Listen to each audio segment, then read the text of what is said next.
সবাই যখন মৃত্যুটাকে ভীষণ ভয় পায়, আমি তখন হাসতে হাসতে আল্লাহর কাছে ভীষণ সন্তুষ্টি নিয়ে পৌঁছাতে চাই যে আমি একটা ন্যূনতম ওই জীবনটা লিড করতে পারলাম, যে আমি একটা ইনসাফের হাসি নিয়ে আমি আমার আল্লাহর কাছে পৌঁছাতে চাই। সুতরাং আগামী 50 বছর বাঁচলাম, কোনো ইম্প্যাক্ট তৈরি হলো না আমারে দিয়ে, দেশের জন্য, রাষ্ট্রের জন্য, উম্মার জন্য, জাতির জন্য।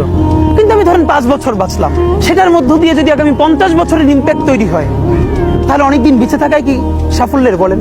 শহীদ প্রেসিডেন্ট জিয়াউর রহমান কয়টা দিন বেঁচেছেন, কিন্তু ভাবেন আজকে পর্যন্ত উনি আমার অনুপ্রেরণা। হাঁটতে হাঁটতে আমার পা ফুলে যায়, আমি আমার টিম সেদিনকে ব্যাগের মধ্যে জুতো নিয়ে তারপরে একটা শপিং মলে ঘুরছিলাম, মানে পা ফুলে গেছে, পা জুতোয় ঢুকাতে পারছিলাম না। তো জিয়াউর রহমানের একটা ওনার গল্প মনে পড়ছিল, যিনি মাইলকে মাইল যখন হাঁটতেন ওনার সাথে স্টাফদের পা ফুলে যেত, কিন্তু ওনার তো আর্মি ট্রেনিং আছে। তখন তাকে বলতো, স্যার আপনার তো আর্মি ট্রেনিং, আমরা তো আর পারি না। এই জন্য ওনাকে মানুষ রাখাল রাজা বলতো।